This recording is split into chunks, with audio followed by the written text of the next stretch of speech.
Bonjour à tous, bienvenue dans ce webinaire. On va encore attendre que les gens viennent un petit à petit. Juste encore une minute. Du coup, bienvenue à tous à ce webinaire CEP et vitamine D, ce que vous devez savoir. Moi, c'est Soriane Adro, je suis assistante sociale au Centre roman de la Société suisse de la sclérose en plaques. Je suis accompagnée ce soir aussi par ma collègue Amélie Bechler, responsable cours et formation. Et ensemble, on va modérer ce webinaire. Et on a le plaisir d'accueillir le docteur Raphaël Bernard Valnet, qui va nous faire sa présentation sur le sujet. Et pour le programme, donc là, il y aura la présentation. Vous pourrez sans autre poser vos questions à l'aide de l'onglet Q&R à disposition. C'est anonyme et on va répondre aux questions à la fin. Mais comme ça, voilà, vous ne devez pas tout retenir au fur et à mesure. Vous pouvez écrire sans autre et on va essayer de les aborder le plus possible. Et ensuite, on terminera par quelques informations générales. Et donc, voilà. Si aussi, pas de panique au niveau des informations qui sont données ici, le webinaire sera aussi disponible en ligne euh, prochainement voilà, vous pourrez le revisionner, le partager autour de vous. Donc, vraiment, euh, vous n'avez pas besoin de tout noter scrupuleusement. Euh, et ouais, bon visionnage. Et je vais mettre fin à mon partage d'écran pour vous laisser la parole, docteur Bernard Valnet. Et à tout de suite pour les questions. Hop, merci beaucoup.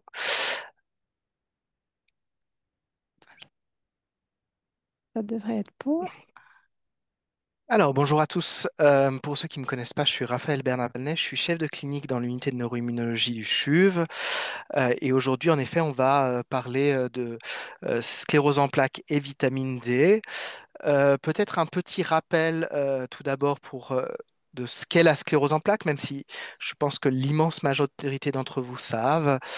Tout d'abord, c'est ce qu'on appelle une maladie auto-immune. Qu'est-ce qu'on entend par auto-immune? On entend que le système immunitaire va réagir et s'attaquer à ce que en immunologie on appelle le soi.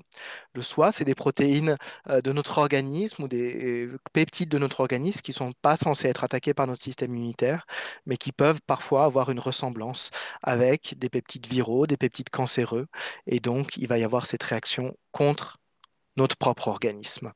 Dans la sclérose en plaques, c'est typiquement le système nerveux central et on pense que c'est plutôt la myéline centrale qui est attaquée et notamment cette myéline qu'on appelle oligodendrocytes, on reviendra sur ce terme, qui sont ce qui forme la gaine autour des nerfs, une gaine d'isolant et qui sont touchés. Et il y a uniquement l'isolant du système nerveux central qui est touché et pas celui du système nerveux périphérique. C'est pour ça qu'on a ces atteintes au niveau cérébral et au niveau de la moelle et également du nerf optique. Si on parle de facteurs démographiques un petit peu, c'est une pathologie qui commence dans l'immense majorité des cas entre 20 et 40 ans. On estime que c'est à peu près 50 à 200 personnes pour 100 000 dans les pays occidentaux qui sont touchés par cette maladie. En Suisse, on estime que ça fait à peu près 15 000 personnes. Et puis, il y a un ratio euh, femmes pour hommes important qui est aux alentours de 2 pour 1. Pour les formes qui évoluent par poussée, pour les formes progressives et notamment progressives d'emblée, c'est un ratio homme-femme de 1 pour 1. Et on estime que ce ratio est en train d'augmenter aussi. C'est pas l'objet aujourd'hui, mais on pense qu'il y a de plus en plus de femmes par rapport aux hommes qui développent la sclérose en plaques. Donc pour vous, je vous ai redit, euh, c'est 50 à 200 personnes pour 100 000 dans les pays occidentaux. Et puis vous pouvez voir, il y a vraiment un gradient géographique où les pays du Nord sont beaucoup plus touchés que les pays du Sud. On reviendra dessus. Ça a une certaine importance. Si on parle également de la sclérose en plaques, je ne sais pas si vous voyez ma souris, je pense pas. Je vais utiliser un pointeur que vous devez voir maintenant. Si on parle de la sclérose en plaques, dans l'immense majorité des cas, le début, il se situe ici, lors du premier épisode. C'est dans les cas qu'on appelle récurrents rémitants. Je suis désolé, j'aurais pas mal de diapositives en anglais parce que c'est malheureusement la majorité des schémas qu'on peut se procurer sont en anglais. Et puis, voilà, dans quelques cas, en 10-15% des cas, la sclérose en plaques apparaît dès sa phase progressive. Quand on arrive à cette phase de la première poussée, du premier événement clinique, qui amène pas toujours à l'hôpital, mais quand même dans un certain nombre de cas aujourd'hui, bah, on sait qu'il y a eu une activité au préalable, c'est-à-dire une activité qu'on appelle préclinique, et c'est souvent l'activité qu'on détecte avec l'IRM. C'est-à-dire, on sait, et ça fait partie des critères pour poser le diagnostic de sclérose en plaques, que quand on regarde en arrière, on a des lésions souvent d'âge différents et des lésions plus anciennes lorsqu'on a une première poussée qu'on peut détecter à l'IRM. Et puis, il y a tout ce qui précède même la première lésion détectable radiologiquement, et c'est probablement des mécanismes d'inflammation qui commencent au niveau de l'adolescence avec un mix, on reviendra dessus, de certains gènes et de certains facteurs environnementaux qui vont faire que le processus auto-immun débute. Et on peut suspecter que ce soit en plus plusieurs étapes qui aboutissent à ce processus auto-immun. Si on prend un petit peu les choses qui justement font partie de ces facteurs déclenchants, on en connaît un certain nombre. Il y a le tabac, il y a forcément une part de génétique. On dit la génétique à peu près 30%. Comment on arrive à ce chiffre de 30%? Si vous prenez deux jumeaux qui ont exactement le même patrimoine génétique, il y a à peu près 30% où les deux ont la sclérose en plaques. Et puis dans le reste des cas, les 70 autres pourcents, 70 autres pourcents n'ont pas la sclérose en plaques. Donc on estime cette part de génétique à 30%. Il y a un certain nombre d'infections qui vont être rencontrées au cours de la vie, et notamment on entend beaucoup parler du virus Epstein-Barr. Il y a une part de changement au niveau du microbiote, et notamment du microbiote intestinal. Il y a une part de l'exposition solaire, et c'est ce qui va nous intéresser aujourd'hui. L'obésité, notamment l'obésité au moment de l'adolescence, est important. Le travail de nuit a aussi été identifié comme un facteur de risque. Et puis, il y a quand même une question autour de certains polluants, et c'est actuellement pas très clair s'ils peuvent jouer un rôle ou pas. On va maintenant se focaliser plutôt sur l'ensoleillement, mais ce qu'il faut bien comprendre pour ces facteurs-là, c'est que bah, forcément, ajouter le risque lié à deux facteurs, c'est pas égal au facteur des deux. Et il y a vraiment cet effet d'interaction, c'est-à-dire que le risque va augmenter et deux facteurs qui se combinent vont donner un risque beaucoup plus important que les deux facteurs indépendamment. Ce n'est pas une simple addition, il y a des effets d'interaction, notamment au niveau du système immunitaire, qui vont faire augmenter les risques de développer une sclérose en plaques. Si on parle de l'ensoleillement, c'est un facteur bien connu. Je vous ai montré cette carte avec un gradient nord-sud. À l'échelle d'un pays, ça a été très bien fait par nos collègues français au début des années 2000 et on voit vraiment qu'il y a un gradient inverse entre la quantité d'ensoleillement, qui est important dans le sud de la France, et la prévalence de la sclérose en plaques, qui est minimale dans ces régions-là. Alors vous voyez, ça ne se recouvre pas totalement, mais on sait que il y a un gradient nord-sud et c'est aussi vrai à l'échelle européenne et plus largement à l'échelle mondiale. Et puis on peut représenter ça, plus on est loin de l'équateur, plus le nombre de patients qui vont avoir la sclérose en plaques augmente en termes de nombre rapporté à la population. Et puis, c'est une chose assez intéressante aussi, mais plus on s'éloigne de l'équateur, plus le ratio entre hommes et femmes va diminuer. Si on s'intéresse toujours à l'ensoleillement, on voit réellement à l'échelle mondiale ce gradient entre le nord et le sud et qui, en fait, est totalement corrélé à l'ensoleillement. Et on estime que dans les zones au nord, il y a un apport en UVB qui est insuffisant pendant plus de 6 mois. Et ça, on verra, ça a un impact sur certains métabolites, notamment la vitamine D qui est l'objet de notre présentation aujourd'hui. Mais il y a aussi des aspects indépendants de la vitamine D et on reviendra dessus. Un autre critère important, je vous ai dit, ça, c'est un des facteurs qui peut aboutir à développer la sclérose en plaques, la vitamine D, parmi d'autres, et probablement cumulé à d'autres. Euh, mais on a mis beaucoup de temps à savoir à quel moment ça, c'est crucial, hein, cette exposition solaire. Et puis, il y a quelques études de migration qui semblent dire que si on déménage d'un pays nordique vers un pays du sud avant 15 ans, on a plutôt tendance à prendre le prévalent, c'est-à-dire d'avoir le risque de développer une sclérose en plaques qui est celui du pays de destination. Par contre, au-delà de 15 ans, on a plutôt la prévalence du pays d'origine. Alors ça, c'est des vieilles études, hein, qui datent d'avant 2000, mais il y a certaines autres études plus récentes qui semblent dire un peu la même chose, même si, encore une fois, il y a des choses qui peuvent être discordantes dans ce qui est présenté. Alors, quand on parle d'ensoleillement, on pense forcément à la vitamine D. Pourquoi? Parce que la vitamine D, elle est dérivée, hein, de ce 7-déhydroxy, déhydrocholestérol, pardon. Et puis, sous l'effet des UVB, au sein de la peau, il va être dégradé et va permettre d'obtenir cette vitamine D3, qui est un métabolite qui est produit grâce aux UVB sous forme de cholécalciférol. Et puis, va être ensuite métabolisé par le foie, puis par les reins, pour donner la forme qu'on appelle active de la vitamine D, qui est cette 1,25 déhydroxy vitamine D3.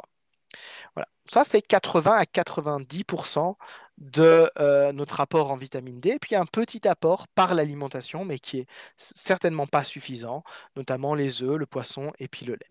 10 à 15% de notre apport en vitamine D. Donc on voit à quel point dans les pays du Nord, on peut être déficitaire si on est déficitaire en exposition aux UVB.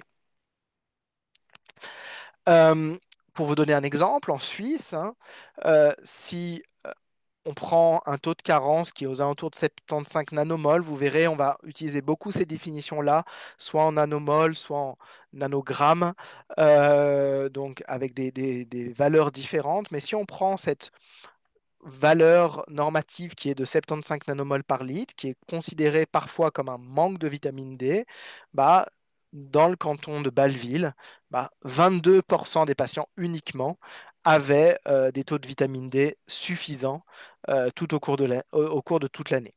Alors forcément, hein, on voit bien, là, la courbe en gris, bah, il y a un effet saisonnier. Donc en bleu ici, hein, c'est pendant l'hiver, en orange pendant le printemps, jaune l'automne et puis gris l'été. On voit il y a un pic, hein, de vitamine D pendant l'été qui est attendu et qui est lié à une plus grande exposition solaire. Si on prend une petite étude qui avait été faite de longue date à Lausanne chez les patients sclérose en plaques, hein, alors cette fois-ci avec des normes en nanogrammes par millilitre, euh, on voit que l'immense majorité des patients, si on considère la norme à 30 nanogrammes par millilitre, pareil, c'est une norme qu'on peut discuter, bah, l'immense majorité des cas, des patients, hein, en 83%, sont déficitaires. Il y a uniquement 17% des patients qui n'étaient pas déficitaires en vitamine D. Et là, pareil, on voit un effet saisonnier avec une augmentation pendant l'été. C'était sur un petit nombre de patients, 73 patients. Quand on parle de vitamine D, on parle de son effet sur l'immunité. Et pour comprendre l'effet sur l'immunité de la vitamine D, il faut forcément revenir un petit peu à ce qu'on sait de l'immunité de la sclérose en plaques en général. On va essayer d'être assez simple et assez schématique. Il y a finalement plusieurs types de grandes populations qui sont importants. Tout d'abord, les lymphocytes B, hein, qui vont avoir un double rôle, qui vont avoir un rôle de production d'anticorps au sein du liquide céphalorachidien, hein, ce liquide qui entoure tout notre cerveau et qui recircule tout autour de notre cerveau, qui est un bon reflet, hein, de ce qui se passe finalement et de mécanismes qui se passent au niveau cérébral. Il y a cette production d'anticorps, c'est ce qu'on détecte avec, vous savez, ce qu'on appelle les bandes oligoclonales, hein, ce qu'on détecte dans le LCR pour faire le diagnostic de sclérose en plaques. Bah, ces lymphocytes B, ils ont ce rôle-là, hein, de production de ces anticorps, dont le rôle pathogénique n'est pas très bien compris, mais ils ont aussi un rôle de support d'autres populations, notamment les lymphocytes T, qui, eux, vont être capables de migrer au sein du système nerveux central pour attaquer directement la gaine de myéline et induire la démyélinisation et les atteintes neuronales, hein, qui tout ça sont à l'origine des lésions de sclérose en plaques qu'on voit et aussi des atteintes qu'on voit dans la sclérose en plaques. Et puis, tout ça va créer un milieu qu'on appelle pro-inflammatoire, parfois un petit peu plus chronique, et qui passe par une activation de ce qu'on appelle l'immunité innée, donc l'immunité qui est déjà au sein du système nerveux central, ce qu'on appelle les cellules astrogliales, d'un côté les astrocytes, qui sont des cellules de support au sein du système nerveux central et qui sont importantes dans les interactions entre le sang et les neurones. Et puis, surtout, ces cellules qu'on appelle la microglie, qui sont vraiment les cellules de l'immunité résidentes dans le système nerveux central et qui ont un rôle très, très divers, à la fois de positionnement des neurones, à la fois de migration, à la fois, ils ont un rôle aussi, même si des cellules de l'immunité dans les connexions qui sont établies entre les neurones. Et ces cellules-là vont pouvoir devenir inflammatoires dans la sclérose en plaques. Et c'est probablement ça qui fait le lit d'une neurodégénérescence au long cours. Et cette neurodégénérescence, c'est elle qui fait le lit de la progression dont on a parlé un petit peu plus tôt. Donc voilà. Trois populations importantes, les lymphocytes T, les lymphocytes B, et puis les cellules de la glie. Une fois qu'on a fait ce schéma très très approximatif de l'immunologie derrière la sclérose en plaques, on peut regarder un petit peu comment la vitamine D va avoir un impact. Alors la vitamine D, on connaît son impact par deux choses. D'abord par des modèles murins qui sont pas totalement parfaits pour l'étude de la sclérose en plaques, parce qu'on sait que ces modèles chez la souris sont assez éloignés de ce qui se passe, mais ils sont quand même un bon moyen d'analyse de ce qui se passe. Quand on regarde chez ces souris-là, on voit qu'il y a des mécanismes anti-inflammatoires liés à l'administration de vitamine D, avec notamment la barrière entre le sang et le cerveau qui va devenir moins perméable à l'infiltration par des lymphocytes notamment. Les cellules résidentes, on a parlé de cette microglie et ces astrocytes, vont être moins activées.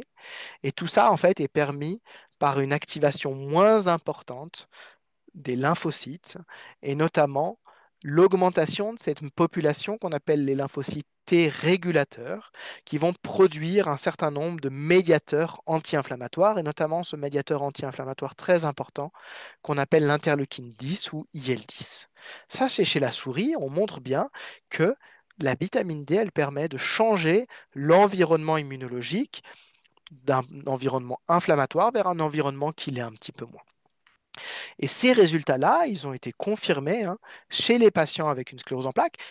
Ces effets-là, on les connaît en dehors de la sclérose en plaques. La vitamine D, elle a ces effets-là sur les cellules périphériques en dehors de la sclérose en plaques. Ça a aussi été démontré à la fois dans les modèles murins de sclérose en plaques et chez les patients. On voit qu'en effet, la vitamine D a un impact sur l'augmentation d'une population T régulatrice, toujours de cette interleukine 10 qui est importante, et puis elle va aussi avoir un aspect sur cette barrière hémato-encéphalique et aider cette barrière hémato-encéphalique à être moins perméable aux cellules de l'immunité et donc réduire l'inflammation au sein du système nerveux central.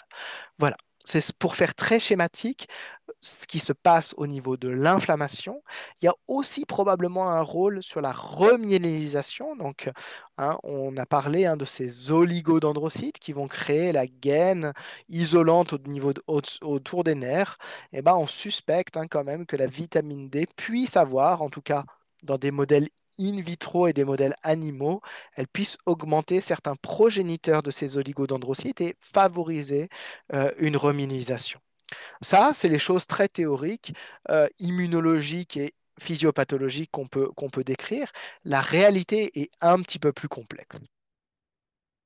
C'est toujours le cas quand on passe de modèle à ce qui se passe dans la réalité.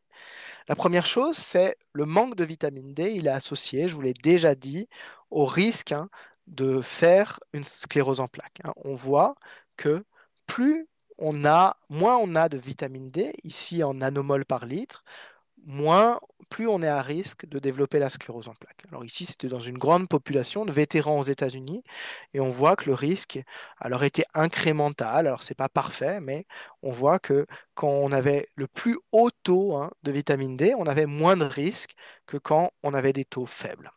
Donc voilà, le risque de développer une sclérose en plaques, il est augmenté chez les personnes qui ont des taux réduits.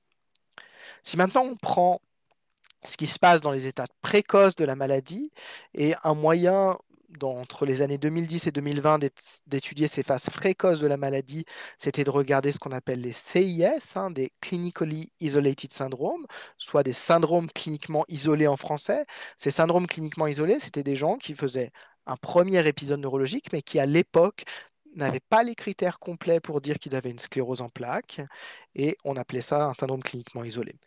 Les critères en 2017 ont changé. La plupart de ces syndromes cliniquement isolés sont maintenant considérés comme des scléroses en plaques. Mais à l'époque, ces critères étaient un petit peu différents.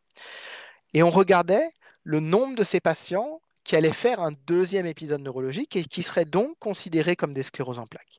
Bah, si on regarde le risque de conversion vers une sclérose en plaques, bah, si on avait des taux élevés de vitamine D, ici en pointillé, on avait beaucoup moins de risques de convertir vers une sclérose en plaques que si on avait des taux faibles de vitamine D, ici représentés en trait complet. Et puis ça se voyait également sur l'IRM. Si on avait des taux faibles, on avait en effet un risque euh, plus élevé d'avoir de nouvelles lésions de sclérose en plaques. Donc réellement, la vitamine D chez des patients précocement avec une sclérose en plaques. Alors là, ils avaient même pour certains un traitement qui était l'interféron bêta, bah, c'est associé à un plus haut risque d'activité de la sclérose en plaques. On peut le représenter de plein d'autres façons pour montrer que les taux de vitamine D impactent réellement le risque de développer une nouvelle activité. Ici, c'était le nombre de patients qui allaient avoir soit une nouvelle lésion radiologique, soit une nouvelle poussée. Et on voit que plus on avait des taux importants de vitamine D, plus on réduisait son risque d'aller vers une nouvelle activité, cette fois-ci quand on avait une sclérose en plaques et pas juste un syndrome cliniquement isolé. Et puis, si on prend même des gens qui ont des traitements, si on regarde le taux de vitamine D avant de commencer ce traitement-là, les gens qui avaient les taux les plus faibles, ici en bleu clair, qui était ici le percentile 0, bah, ils avaient moins de chances d'avoir ce qu'on appelle un NEDA, l'absence d'activité clinique démontrable, c'est-à-dire clinique ou radiologique. C'est le terme anglais pour No Evidence of Disease Activity. Donc voilà, encore une fois, le taux de vitamine D, surtout dans les états précoces, semble avoir un vrai impact sur l'activité de la sclérose en plaques. Alors vous vous dites, mais qu'est-ce qui se passe si on donne de la vitamine D, du coup? Et ça a été fait tout d'abord dans deux études. Nous, ce qu'on aime assez en médecine, c'est ce qu'on appelle les études randomisées. On prend deux groupes de patients, on met un groupe contrôle et un groupe qui reçoit une intervention. Là, le groupe contrôle, il avait ce qu'on appelle un traitement placebo, pas de principe actif. Et puis, le groupe traité, il avait de la vitamine D. Il y avait deux études en parallèle, l'étude Solar et l'étude Colline. Et les patients recevaient en plus d'un traitement par interféron bêta, ce traitement qu'on utilisait beaucoup dans les années 2000, début des années 2010, qu'on utilise beaucoup moins aujourd'hui dans la pratique clinique, ils recevaient cet interféron bêta plus de la vitamine D ou un placebo. Et puis si on regarde, bah, en fait, il n'y avait pas d'impact sur le risque de faire une nouvelle poussée. C'était le critère principal qui avait été choisi par ces deux études. Et si on suit ces patients, dans les deux études, alors je vous montre ici que les résultats de Solar, mais il n'y avait pas moins de risque de faire une nouvelle poussée. C'était un peu frustrant, mais quand même, il y a un mais de taille. C'est qu'on voyait quand même qu'il y avait moins de lésions à l'IRM chez les patients qui recevaient la vitamine D. Alors, pour ce faire, on a dit qu'il y avait une importance au niveau des critères du début de la maladie. Et du coup, l'équipe de Montpellier, sous la houlette de Éric Touvenot, a eu l'idée de regarder chez les syndromes cliniquement isolés, qu'on ne traitait pas à l'époque, qu'est-ce qui se passait si on donnait de la vitamine D. Donc pareil, hein, ils ont fait une étude randomisée où les patients, hein, à peu près 300 patients, entre 18 et 55 ans, avec un âge moyen à 34 ans, que en France, hein, 36 centres en France quand même, et qui devaient avoir des taux de vitamine D inférieurs à 100 nanomoles par litre. Et ces patients-là, soit ils recevaient la vitamine D, 100 000 unités une fois toutes les 2 semaines, pendant 2 ans, soit ils recevaient le placebo. Et puis on regardait s'ils avaient la moindre nouvelle activité clinique, c'est-à-dire soit une nouvelle activité clinique, soit une nouvelle activité à l'IRM. Et bien, ce qu'on a vu, c'est que dans le groupe qui avait la vitamine D, il y en avait nettement moins que dans le groupe qui recevait le placebo, hein. Ici en jaune, c'est le nombre de patients qui ont eu une nouvelle activité, et on voit, hein, que c'est réduit dans le groupe qui a reçu la vitamine D par rapport au groupe placebo. Donc la vitamine D seule, contrairement à quand on la met en add-on thérapie, elle semble pouvoir diminuer l'activité de la sclérose en plaques, à la fois clinique et radiologique. Alors, cette étude, elle est intéressante. Malheureusement, à peu près au même moment est parue une étude australienne, un petit peu moins, avec un petit peu moins de patients, qui montrait pas les mêmes effets et qui n'arrivait pas à montrer un effet de la vitamine D. Donc, ça pose quand même question. Euh, Ce qui est peut-être important, c'est de regarder justement qui sont les patients qui répondent le plus à la vitamine D. Et puis, bah, c'était nécessairement, hein, les patients avec les taux les plus faibles. C'était aussi les patients qui n'étaient pas en situation de surpoids, hein, donc qui avaient un indice de masse corporelle inférieur à 25. Et puis, c'était les patients qui n'avaient pas de lésion médulaire, qui est un facteur de sévérité par ailleurs. Donc, voilà. Et quand on regarde l'étude australienne, ils avaient donc moins de patients qu'ils avaient séparés en 3 groupes qui recevaient différentes doses de vitamine D. Et ils avaient beaucoup plus de patients avec un IMC élevé, probablement lié aussi à des modes de vie différents. Et possiblement, ça a pu jouer un rôle dans l'analyse finale des résultats. Quoi qu'il en soit, il semble quand même que cette étude, qui est une étude bien conduite et solide, euh, puisse avoir un intérêt important et suggère réellement que la vitamine D pourrait être un traitement important pour la sclérose en plaques, en tout cas au moins à son début. Euh, Quels sont les risques de la supplémentation en vitamine D? Je fais juste un petit point avant ça. J'ai une diapositive qui malheureusement s'est perdue. Euh, il y a des effets aussi qui peuvent être liés à l'ensoleillement qui sont indépendants de la vitamine D. Et c'est assez intéressant parce qu'on sait maintenant, hein, que l'ensoleillement lui-même va avoir un impact sur le système immunitaire et va aussi avoir un impact immunomodulateur sur le système immunitaire.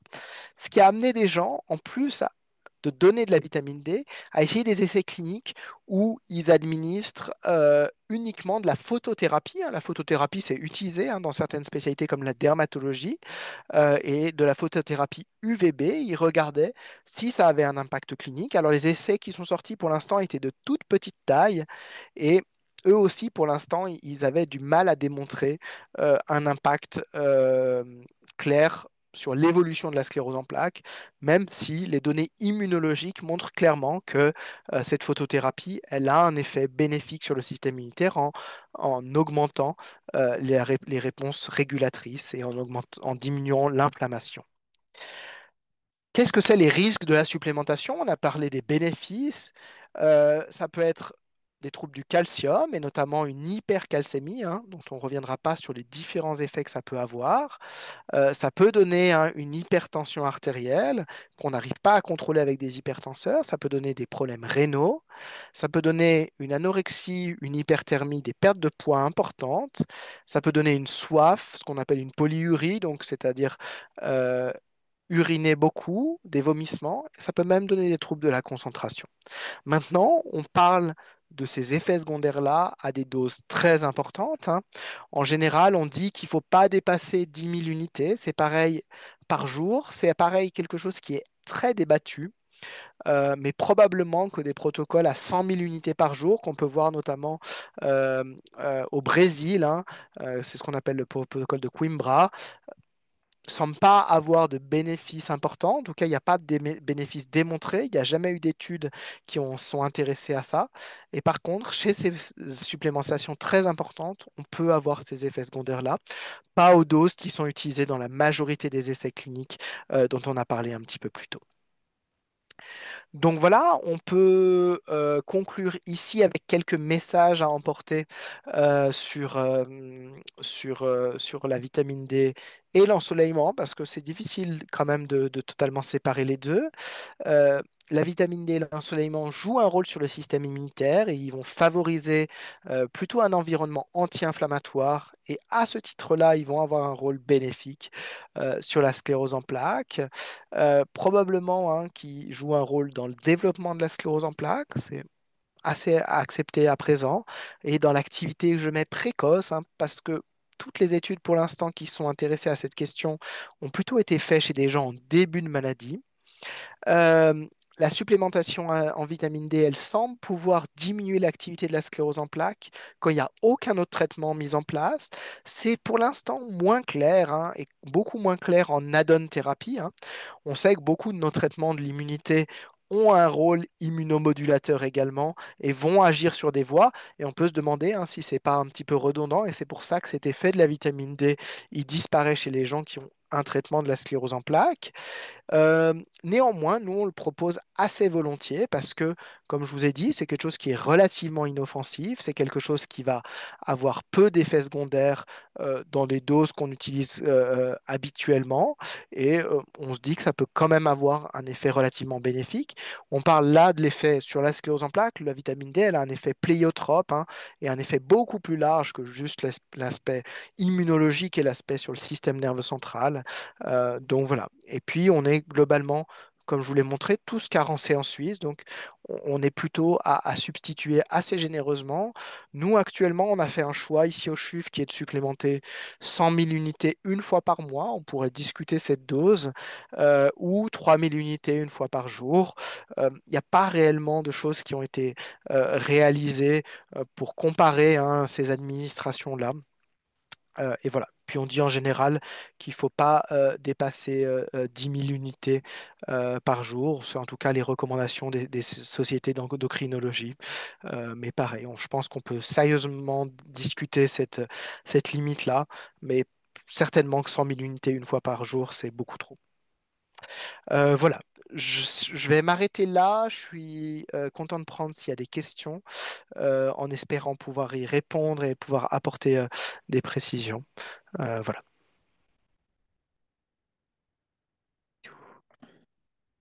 Est-ce que vous... Oui, merci beaucoup pour cette présentation. Effectivement, on a deux, trois questions. Ah, maintenant, ça commence. Oui, n'hésitez pas à écrire encore vos questions.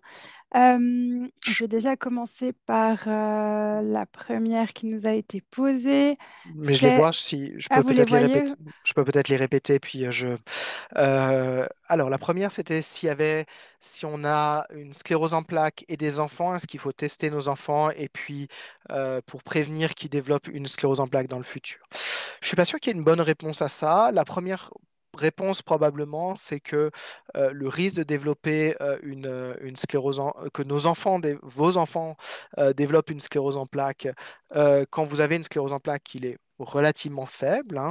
On dit que le risque, quand on a un apparenté au premier degré qui a une sclérose en plaques, c'est à peu près 1,8 fois plus que la norme. Et puis, par exemple, le tabac, on est déjà au-dessus de 2. Donc, la première chose, c'est le risque par rapport à la population générale pour vos enfants de développer la sclérose en plaques est faible. Est-ce qu'il faut les supplémenter en vitamine D? Pourquoi pas? Je ne suis pas sûr qu'il y ait de recommandations fortes à ce niveau-là. Avec des doses, disons, acceptables de vitamine D, je pense que ça ne peut pas faire de mal. On pourrait presque en faire une recommandation générale dans la population suisse. Donc voilà. Donc je ne vois pas réellement de contre-indication. Il ne faut pas non plus, à l'inverse, tomber dans la prévention à tout prix, parce que le risque de vos enfants de développer une sclérose en plaques, il reste quand même très faible. Très bien, merci. Je prends le relais. À quelle fréquence faut-il faire une prise de sang pour tester son taux de vitamine D? Alors, c'est une bonne question. Alors maintenant, c'est la prise de sang pour la vitamine D n'est plus couverte en Suisse, hein, malheureusement. Notre argument de fréquence, et je vous l'ai montré, hein, c'est 17% des gens hein, qui ont des taux suffisants. Donc nous, maintenant, par argument de fréquence, on a arrêté de tester. On l'a fait pendant des années où on supplémentait que les gens qui étaient carencés. Je vous l'ai montré, il faut vraiment des doses très importantes pour devenir en surdosage. Donc ma proposition, c'est de vous supplémenter quoi qu'il arrive, sans faire la prise de sang, qui a un coût, hein, qui est aux alentours d'une cinquantaine de francs maintenant, et qui finalement a un impact sur la supplémentation qui est assez limité. Et voilà. Donc, nous, notre proposition, c'est de plus faire le dosage et de faire la supplémentation. À une époque où on le faisait tous les 6 mois. D'accord, Du coup, merci. je vais prendre les deux suivantes. Il y en a deux qui sont c'est un peu les mêmes. Quel est le niveau de vitamine D qui est finalement sans risque? Si on prend 10 000, le taux il peut être haut, donc ça rejoint un petit peu ce que vous disiez, on continue dans le même sujet. Il y en a une autre personne qui demande quel est le taux idéal à avoir en fait avec une cèpe. Mhm. Ah, encore une fois, il n'y a pas de démonstration claire. Je vous ai montré, hein, vous avez vu dans toutes les études que je vous ai montrées, il y avait des chiffres très différents sur les taux de vitamine D qui sont utilisés comme cutoff, hein. Je pense que si on parle en nanomol par litre, on estime qu'au-dessus de 75, c'est un bon taux. Mais vous dire il y a un taux qui est recommandé, c'est très difficile. En tout cas, voilà, par exemple, il y a des études, l'étude Delay que je vous ai montré des Français, ils avaient pris le cutoff de 100 nanomol. Voilà, donc le cutoff, il est très difficile à déterminer. Mais voilà, le cutoff est très difficile à déterminer. Clairement, en dessous de 75 nanomol, on est probablement carencé, en tout cas pour les effets immunologiques. Et voilà. Et puis, du coup, le surdosage à des doses de 10 000 unités une fois par jour, il est estimé comme très peu probable. Très Merci. bien, merci.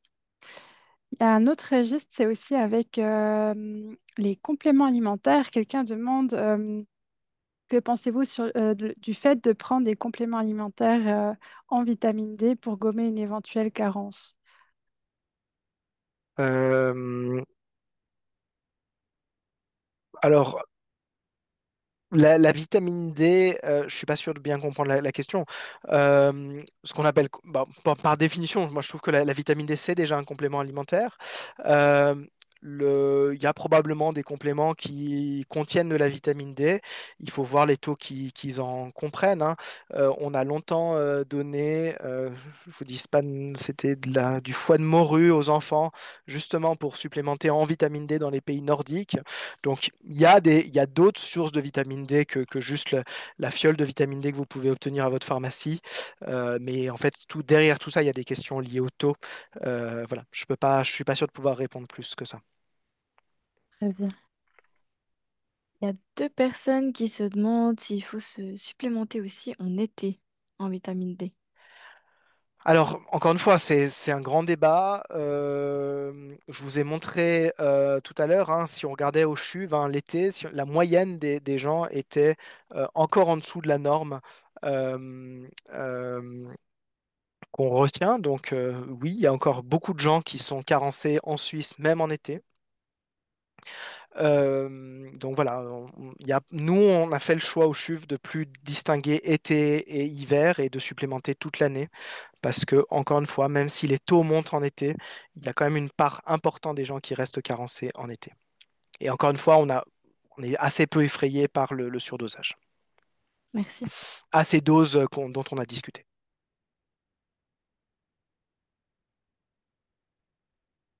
Mhm. Merci. Euh, J'en prends une autre. Il y en a, quelqu'un demande quand on fait un dosage de vitamine D par une analyse de sang, quelle valeur maximale le résultat ne doit pas dépasser.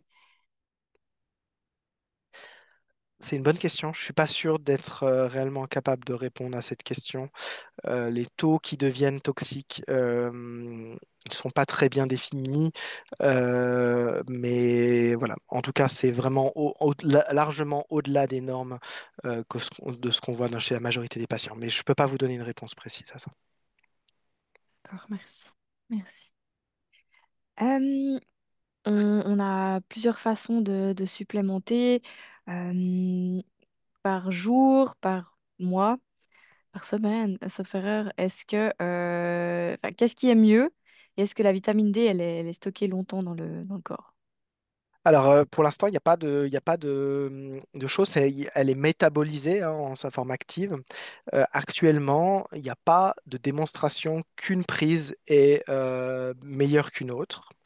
Vous l'avez vu hein, dans tous les protocoles qui ont été proposés, ils sont tous différents. Il y a des il y a des protocoles qui supplémentaient tous les jours. Il y a des protocoles qui supplémentaient 2 fois par mois. Il y a des protocoles où on supplémente 1 fois par mois. Actuellement, il n'y a pas de consensus. Il semble hein, que tous ces protocoles-là permettent de faire augmenter nettement les taux de vitamine D au long cours chez les patients. Donc, l'effet biologique attendu de la 1,25 hein, vitamine D3, il est présent, mais on n'a pas de protocole actuellement qui est préféré. Nous, on a fait le choix et on propose plutôt 1 fois par mois pour des raisons de simplicité. Mais pour l'instant, il n'y a pas de démonstration, surtout dans la sclérose en plaques, qu'un protocole est meilleur qu'un autre. Merci.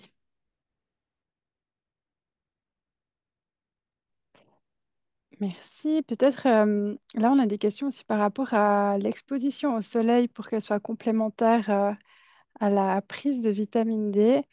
Euh, il y a une question, c'est sur le rapport bénéfice-risque, aussi par rapport aux éventuels mélanomes ou autres Mhm. types ouais, de dangers pour la peau. Euh, Alors ça, c'est une comment- question importante. En effet, j'aurais dû le remettre dans la présentation. Alors il y a hein, ce bénéfice-risque qui est une question importante. Et je ne peux pas vous dire de vous exposer au soleil sans protection. On dit hein, que en s'exposant en été en Suisse pendant 2 à 3 heures, on estime que c'est à peu près l'équivalent. Hein. Donc il faut être en général exposé au moins le haut du corps. On estime qu'on est proche des 5000 unités hein, de vitamine D. Mais voilà, ça dépend. Tout ça dépend énormément aussi du phototype, hein, donc de la carnation de la peau et de la couleur de la peau. Donc derrière tout ça, il y a des questions complexes. C'est forcément une exposition qui peut être importante, mais elle pose beaucoup de questions. Hein. Je vous l'ai dit aussi, hein, l'ensoleillement a probablement un effet un peu plus large hein, que juste la vitamine D, mais le bénéfice-risque est encore beaucoup questionné, notamment, comme vous l'avez dit, vis-à-vis de mélanome, vis-à-vis de problèmes cutanés, ne serait-ce que vis-à-vis de coups de soleil ou autres. Donc ça, c'est à balancer en effet, et j'aurais tendance quand même à vous proposer plutôt de vous protéger. Très bien, merci. Et sous un parasol, je voyais une question là-dessus. Sous un parasol, il n'y a pas de vitamine D qui est produite. C'est vraiment le contact direct du soleil sur la peau et des UVB sur la peau qui permet justement de produire la vitamine D. Merci. Il y a aussi, oui, alors ça c'est tout bon. Et puis, il y a aussi par rapport à, quelqu'un demande, de nouveau par rapport plutôt à l'alimentation, faut-il prendre la vitamine D avec du gras pour une meilleure absorption? Y a-t-il un moment de la journée qui est conseillé pour la prise? Alors, il n'y a pas nécessairement de moment de la journée qui est à privilégier sur l'absorption avec du gras. Je ne crois pas. C'est souvent, de toute façon, la vitamine D est déjà sous une forme très huileuse en général, donc qui est mieux absorbée. Et l'autre chose, c'est nous, on n'a pas de proposition à ce niveau-là. On propose souvent de le mettre dans quelque chose où c'est pas trop désagréable parce que c'est quand même pas très bon, surtout là, quand vous prenez 100 millilitres une fois par mois. On propose en général dans un yaourt. Mais en termes d'absorption, c'est déjà quand même relativement huileux en général la vitamine D. Et je crois pas qu'il y ait, à ma connaissance, un impact de prendre du gras avec ou autre. Très bien, merci. Merci beaucoup. On a deux questions qui peuvent peut-être se regrouper, peut-être pas.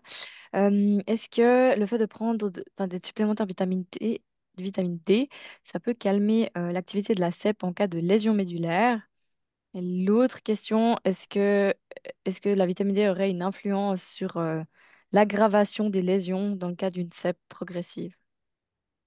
Alors, pour la première question, encore une fois, je pense qu'actuellement, on n'a pas de réponse sur le rôle réel de la vitamine D dans la progression, et notamment ce qui est devenu important depuis quelques années dans la sclérose en plaques, c'est-à-dire cette progression indépendante des poussées. Donc vraiment, on a maintenant une dichotomie entre ce qui est le déficit lié aux poussées, hein, euh, et ce qui est ce déficit progressif qui apparaît, qui est indépendant des poussées. C'est difficile, hein, de les séparer parce qu'il y a quand même des mécanismes conjoints, mais d'un point de vue intellectuel et d'un point de vue immunologique, c'est quand même deux choses un petit peu différentes. Actuellement, honnêtement, il y a quelques éléments, hein, qui permettent de dire que le taux de vitamine D initial peut être associé au plus long terme à la progression du handicap, hein, mais à mon sens, c'est des études relativement anciennes qui sont très déconnectées de nos thématiques actuelles de traitement, où l'on a des traitements quand même de haute efficacité. Et quand même, la plupart des interventions actuelles, elles ont quand même été plutôt sur des patients en tout début de maladie, donc avec des formes qu'on appelle très inflammatoires et surtout à pousser, plutôt que chez des patients avec des formes progressives. Il y a cette théorie que ça pourrait promouvoir un peu de remyelisation, que ça pourrait avoir un rôle sur cette inflammation astrogliale qui est importante dans les formes progressives, mais des données cliniques, pour l'instant, c'est plutôt une théorie que réellement quelque chose qui a un impact. Et ça va un petit peu avec les lésions médulaires, et on l'a vu, hein, les patients avec des lésions médulaires dans l'étude Delay des Français étaient vraiment ceux qui répondaient le moins. Donc, c'est Mm. un peu, probablement, c'est des facteurs de gravité quand même qu'on connaît de la sclérose en plaques. Probablement que c'est un petit peu moins, c'est des formes un peu plus actives, hein, de sclérose en plaques. Et le traitement seul par vitamine D est probablement pas suffisant dans ces cas-là. Mais voilà, dire que ça a un impact sur la progression, c'est difficile. Ouais, merci. Merci.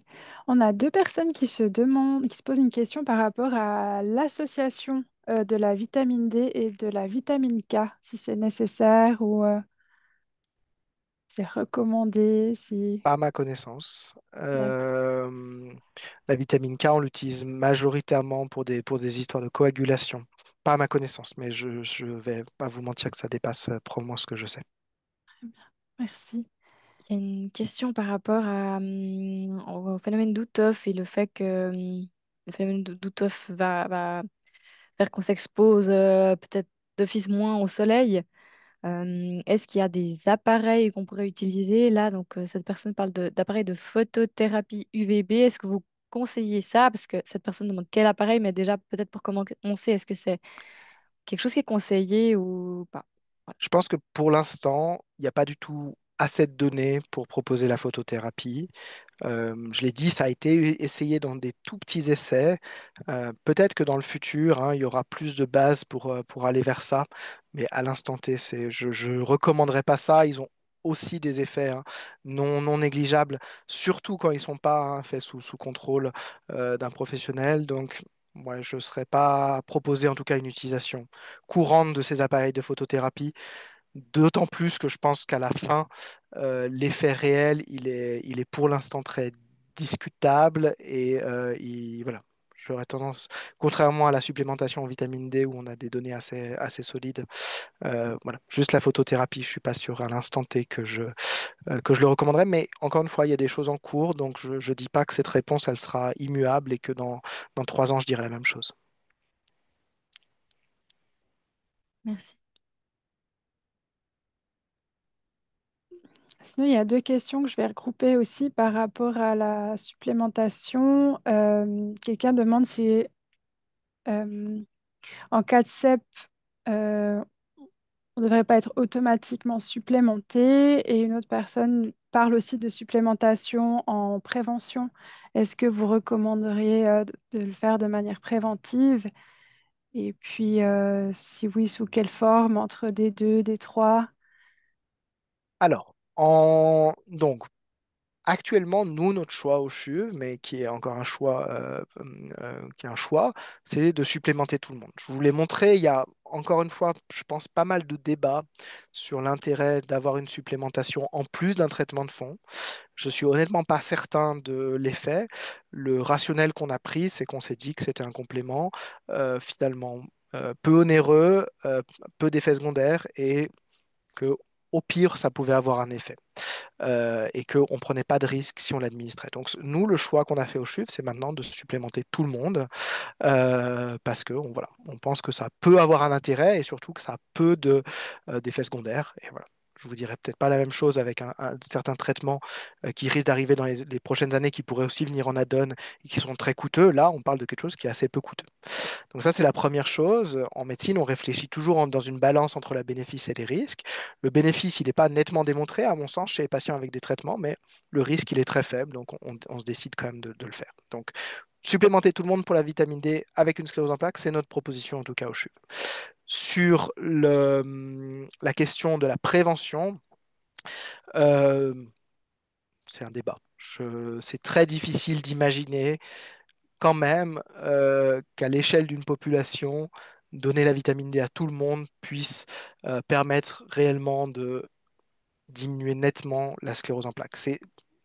Honnêtement, c'est un champ auquel on n'a pas du tout touché. Il y a aussi la question, hein, pour la même chose, pour l'Epstein-Barr virus, il y a beaucoup de questions aujourd'hui autour de la vaccination contre l'Epstein-Barr virus. Est-ce qu'on devrait vacciner tout le monde contre l'Epstein-Barr virus pour empêcher la sclérose en plaques? Pour l'instant, on n'a juste pas les données pour savoir est-ce que ça permet suffisamment de prévenir, hein. Ce qu'on a fait, il est plutôt à rétro de dire, ah voilà, tiens, les gens qui avaient peu de vitamine D, ils ont un peu plus de chances de développer la sclérose en plaques. Mais on ne sait pas si une intervention à l'échelle de toute une population, elle est suffisamment efficace pour éviter des cas, et si oui, éviter combien de cas. Donc voilà. Après, tout un chacun peut choisir de se supplémenter en vitamine D. Encore une fois, c'est pas très onéreux. Très bien, merci. Euh, Quelqu'un demande parce que j'avoue que je ne sais pas non plus, la photothérapie, est-ce que c'est la même chose que la luminothérapie? C'est pas la Donc, même c'est chose. deux choses Mm. différentes. La luminothérapie, elle repose, alors je ne suis pas un expert de ça, mais la luminothérapie, elle repose vraiment sur des quantités de lumière importantes. Et puis, en fait, ça passe notamment par la stimulation, hein, par les yeux, qui est très importante. La photothérapie, c'est vraiment des UV, hein, qui vont avoir un impact sur la peau. Donc, c'est deux choses très différentes. Mhm. Juste par rapport à la luminothérapie, on en avait parlé dans le webinaire sur la santé mentale, si ça intéresse aussi cette personne et les autres que vous trouvez sur notre chaîne YouTube. Voilà, merci pour la réponse.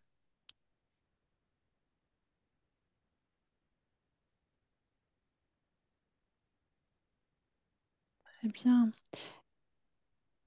Il y avait à nouveau la question des minutes, enfin de l'exposition au soleil, combien de temps? Je crois que vous aviez dit 2, 3 heures assez Oui, juste. Ouais, j'aurais dû vous mettre une diapo là-dessus. J'ai plus le chiffre très précis en tête, mais c'est de l'ordre de 2-3 heures. très bien, merci. Euh, Est-ce que le fait d'avoir la peau sèche change quelque chose à l'absorption? Non, a priori pas. C'est plutôt la carnation qui vraiment a un impact. Ok. Il y a des merci. Merci à vous. Merci. Merci. Et Euh, puis, peut-être la dernière, c'était par rapport au traitement, si je le prononce bien, rituximab. Voilà, de savoir si les patients au CHUV qui sont sous ce traitement-là sont systématiquement testés dans leur taux de vitamine D. Bah, au CHUV, non, on teste plus les gens. On supplémente tout le monde. D'office, très bien. Et on l'a eu fait, hein, pendant des années où on testait, on envoyait les ordonnances. Mais en fait, ça faisait que en fait, on supplémentait, je sais pas, 90% des gens quasiment. Et on a arrêté de le tester. Aussi parce que c'est plus pris en charge. Oui, surtout aussi, oui, c'est vrai. Surtout, aussi, Surtout. slash surtout, mais, Non, mais mais c'est vrai que c'est toujours en ça a son médecine. Si on importance. fait, si on fait un test, le but, c'est quand même qu'ils nous mettent en lumière des différences. C'est pas très économiquement intéressant pour un traitement qui n'est pas très onéreux de tester enfin, un nombre important de personnes pour finalement en traiter l'immense majorité. Ouais, très bien. Merci. Ça termine notre session de questions. Et puis, quelqu'un vous remercie aussi pour les, la présentation à nouveau. Et je vous souhaite une bonne soirée. Avant de partir, attendez, il y a la dernière partie qui est les informations générales. Après, on vous laisse, on vous libère, mais on a encore 4 minutes. Du coup, je vais profiter pour juste euh, vous rappeler aussi qu'on est là pour, voilà, pour d'autres prestations. Donc, moi, je fais partie de l'équipe du conseil avec les autres assistantes sociales et une infirmière. Donc, on est là pour vous écouter, vous fournir des informations, aussi faire des évaluations de votre situation, que ce soit financière, que ce soit au niveau des assurances sociales, que ce soit de vie, pour voir s'il y a des choses qui pourraient être activées ou demandées. Enfin voilà, n'hésitez pas à nous contacter. On vous oriente justement aussi dans le réseau, quel que soit votre canton de domicile, et on peut vous accompagner pour certaines démarches. Et puis, en tout cas, pour un premier point, n'hésitez pas à nous contacter, soit par mail, là, il y a l'adresse, donc info@sclérosesenplaques.ch au 0800 44 737 463. Ça, c'est le numéro de notre infoline. Euh, voilà, notre équipe se relaie tous les jours du lundi au vendredi de 9h à 13h pour un premier contact, une première question. Et puis, franchement, n'hésitez pas. Et ensuite, je vais laisser Amélie vous présenter aussi les prochains cours et formations si ce webinaire vous a plu et puis que c'est la première fois que vous faites quelque chose avec nous. On a d'autres choses à vous proposer. Euh, ouais. Amélie? Voilà, merci. Donc, en début juillet, on a le retour du cours en ligne diagnostic et après pour les personnes récemment diagnostiquées dans les 2, 3 dernières années. Il reste de la place. C'est vraiment l'occasion d'avoir un petit peu la base présentée par notre infirmière et une assistante sociale aussi.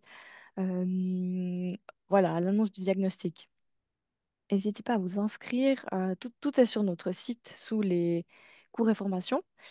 Tu peux passer la suivante. Donc, on a un week-end pour les couples qui se déroule à Villars-sur-Glâne, sur Fribourg, du 5 au 7 septembre.